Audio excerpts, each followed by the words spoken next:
वंदे वेदमातरम। सभी भागवत प्रेमियों को राधे राधे। भागवतम रसमालयम में आप सभी का स्वागत है। हम लोग यदु दत्तात्रेय संवाद का आनंद ले रहे हैं। दत्तात्रेय ने 24 गुरु बनाए थे। जैसा कि आमतौर पर लोग कहते हैं कि जीवन में एक गुरु होना चाहिए, ऐसी बात नहीं है। एक दीक्षा गुरु होनी चाहिए।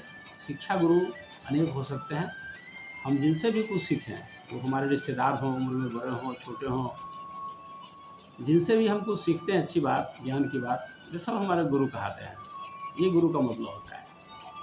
तो इसी कारण से दत्तात्रेय जी ने 24 प्रकार के गुरु बनाए थे। कुछ गुरुओं का वर्णन हम कर चुके हैं। आगे के गुरु की सूची में एक पतंगा आता है। पतंगा से उन्होंने शिक्षा ग्रहण किया कि स्त्री जो है वो देवताओं की माया है। इससे यह स्त्री जो होती है वो मोक्ष प्राप्ति से वंचित कर सकती है। और स्त्रियों के लिए पुरुष भी माया है। जो स्त्री के लिए कहा गया है वह पुरुष के लिए कहा गया है। तो पुरुष के लिए स्त्री माया है, स्त्री के लिए पुरुष माया है। इसलिए इनसे सावधानीपूर्वक संबंध होना चाहिए, नहीं तो आप मोक्ष प्राप्ति से वंचित हो जाएंगे। उसके बाद भौड़ा गुरु है। भौड़ा से उन्होंने सीखा कि एक घर के बाद किसी एक घर के स्वाद में बंधे नहीं। भौरा जिस तरह से अनेक फूलों पर जाकर के रस लेता है, उसी तरह से और कमल के फूल में जैसे बंद हो जाता है वह, इतना रस लेने लगता है वह भौरा कमल में कि शाम में कमल की पंखुड़ी जब बंद हो जाती है तो भौरा भी उसमें बंद हो जाता है। और जो भौरा लकड़ी में छेद कर सकता है वो कमल के पत्ते को नहीं काट सकता है, क्योंकि वह उसी के स्वाद में बंधा हुआ है। इसलिए एक फूल का रस लीजिए और कहीं जाइए, और वो संग्रह नहीं करना चाहिए। उनका भाव ये है कि संग्रह नहीं करना चाहिए। कहीं भी एक स्थान पर बैठकर संग्रह करने में समय नहीं गंवाना चाहिए। ये उन्होंने सीखा भौरा से। हाथी से उन्होंने सीखा कि हाथी जब पकड़ाता है तो काठ की हथनी बना दिया जाता है। जो पकड़ते हैं, हाथी पकड़ने वाले जो लोग कुशल व्यक्ति हैं, वो काठ की हथनी बनाते हैं और उसको गड्ढे के ऊपर घास फूस बिछा करके उस हथनी को रख देते हैं। हाथी आता है हथनी के पास और वो गड्ढे में गिर जाता है। इसलिए कहा जाता है कि काठ की बनी स्त्री को भी स्पर्श नहीं करना चाहिए।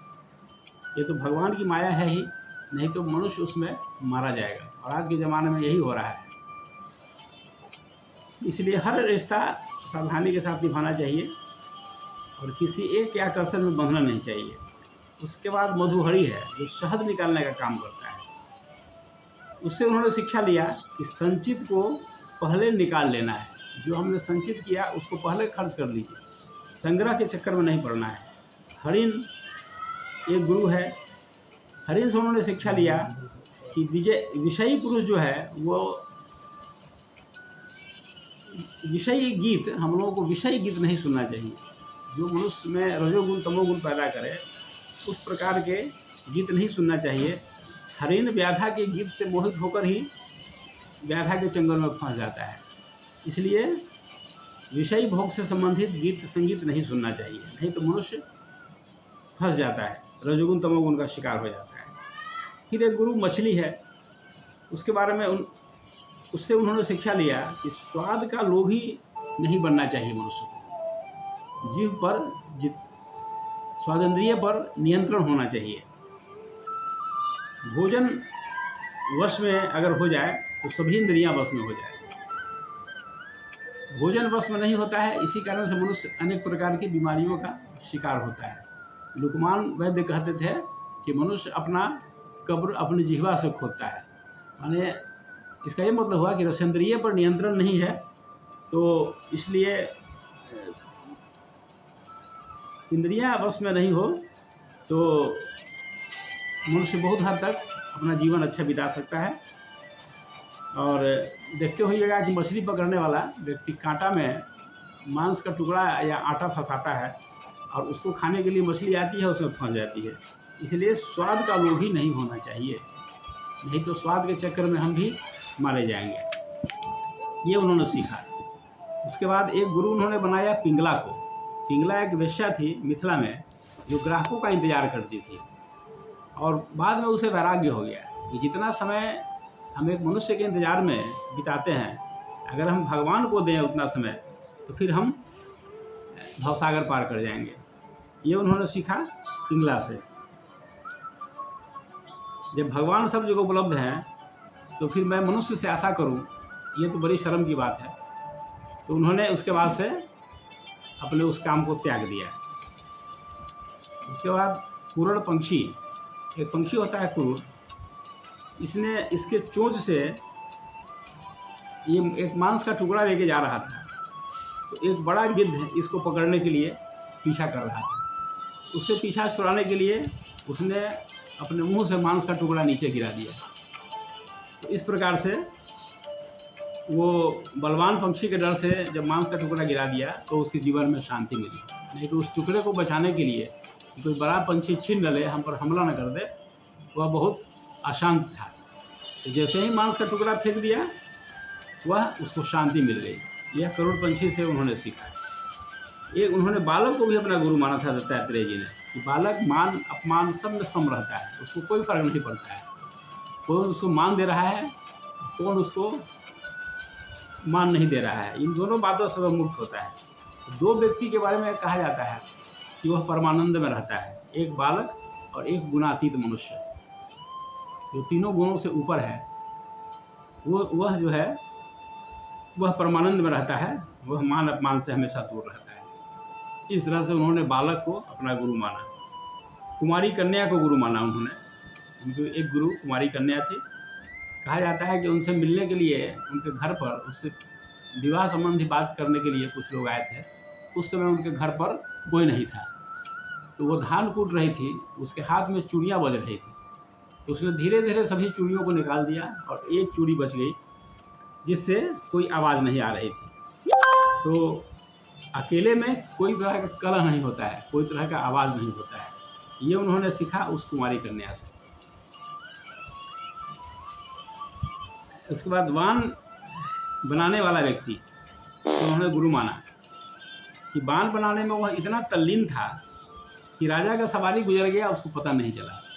इसलिए इतनी तल्लीनता होनी चाहिए, ये उन्होंने सीखा उस बाण चलाने वाले से।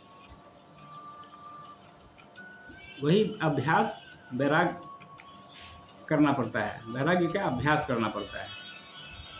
उसके बाद उन्होंने सर्व को भी अपना गुरु माना, कि वह अकेले विचरण करता है और दूसरों के घर में रहकर अपना समय निकाल देता है। यह भी एक गुण होना चाहिए किसी सन्यासी का, खास करके। तो उन्होंने सर्व को अपना गुरु बनाया। अकेले विचरण करो और दूसरे किसी के घर में रहकर अपना समय निकालो। मकड़ी को भी उन्होंने गुरु माना, और मकड़ी से उन्होंने सीखा कि जैसे भगवान सृष्टि बनाते हैं और समेट लेते हैं, उसी तरह से मकड़ी भी जाल खुद बुनती है और खुद उसको समेट लेती है। तो इस तरह से मकड़ी को भी उन्होंने अपना गुरु माना। उसके बाद भृंगी कीट, इसके बारे में कहा जाता है कि स्नेह से अथवा द्वेष से अपना मन कहीं लगा दें तो उसका स्वरूप उसको मिल जाता है। भृंगी कीट को पकड़ के ले आता है और कीट को बंद कर देता है, और जहाँ बंद करता है उसके दरवाजे पर रहकर वह अपनी आवाज़ निकालता है, भन भन भन भन करता रहता है। तो कीट उसके आवाज़ को तन्मयतापूर्वक सुनता है और उसके शरीर में परिवर्तन हो जाता है, वो भृंग का स्वरूप प्राप्त कर लेता है। जहाँ तन्मयता होगी उसका स्वरूप उसको प्राप्त हो जाएगा। ये बहुत बड़ी विचित्र बात है। तो इस प्रकार से 24 गुरुओं का वर्णन है। हम परमात्मा का चिंतन करेंगे तो परमात्मा का स्वरूप हमें प्राप्त हो जाएगा, कीट भृंग की तरह। इसलिए किसी भी उपाय से, केनापि उपायेन मनः कृष्णे निवेशयेत्, जिसका ध्यान करेंगे उसका स्वरूप हमको प्राप्त हो जाएगा। इस तरह से दत्तात्रेय ने 24 गुरु बनाए, जो पशु पक्षी बालक स्त्री सब थे उसमें। तो हमें भी ऐसा करना चाहिए कि हम जिनसे शिक्षा लें उनको अपना गुरु माने, तब जीवन में आगे बढ़ेंगे। आज इतना ही। ओम शांति।